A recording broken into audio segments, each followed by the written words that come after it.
প্রতিশ্রুতি মতো রাস্তার কাজ হয়নি, জীবনের ঝুঁকি নিয়েই যাতায়াত করতে হচ্ছে। ক্ষিপ্ত মাল ব্লকের বাগরাকোট গ্রাম পঞ্চায়েতের দুটি চা বাগান সহ সাউগাঁওয়ের বাসিন্দারা। দ্রুত রাস্তা সারাইয়ের আর্জি স্থানীয়দের। বহু বছর ধরে বেহাল অবস্থায় প্রায় ৬ কিলোমিটার রাস্তার পাথর বেরিয়ে পড়েছে, বড় বড় গর্ত, কোথাও আবার রাস্তা পুকুরের মতো হয়ে গেছে। জরাজীর্ণ রাস্তার জন্য ধুলোয় ভরেছে গোটা এলাকা। আর এই খানা খন্দে ভরা রাস্তা দিয়েই মাল ব্লকের সোনালী চা বাগান, লিস রিভার চা বাগান ও সাউগাঁওয়ের বাসিন্দারা যাতায়াত করতে বাধ্য হচ্ছেন। ফলে দুর্ঘটনা এখানে নিত্য সঙ্গী। সরকার নজর দিচ্ছে না বলে অভিযোগ স্থানীয় বাসিন্দা থেকে চা শ্রমিকদের। परेशान है, हम लोग भी डिमांड कर रहा है कि रास्ता जल्द से जल्द हो सके। कि जो जर्जर स्थिति है, कोई पेशेंट लेके जाते हैं, कोई डिलीवरी लेके जाते हैं या कोई भाड़ा करके लाते हैं गाड़ी, तो आना ही नहीं चाहता है ड्राइवर या ड्राइवर का मालिक।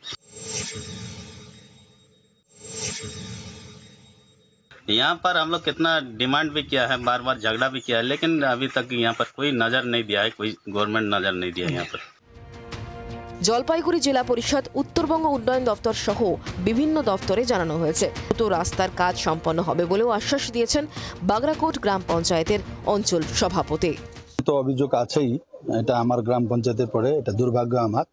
এটা জঘন্য খারাপ রাস্তা আছে, আপনিও মনে হয় রাস্তা আসা যাওয়া করেন। তো আমরা এটা সব ডিপার্টমেন্টকে দিয়েছি, সব ডিপার্টমেন্টেই আমাদের এটা অলরেডি মানে একটা অ্যাপ্লিকেশন দায়ের করা হয়েছে। এসডিডিওকেও দেওয়া হয়েছে, এনবিডিডিকেও দেওয়া হয়েছে, আর জেলা পরিষদেও দেওয়া হয়েছে, আর পিএমজিএসওয়াইতেও দেওয়া হয়েছে। তো আমার মনে হয় তাড়াতাড়ি এটার সমাধান আসবে। আশ্বাস মেলে কিন্তু কাজের কাজ হয় না। এবার কি কাজ সত্যি হবে? এই প্রশ্নেরই উত্তর খুঁজছে এলাকাবাসী। মাল থেকে অরূপ বর্ষকের রিপোর্ট, জি24 ঘন্টা। বাংলার আওয়াজ, বাঙালির আবেগ, জি24 ঘন্টা।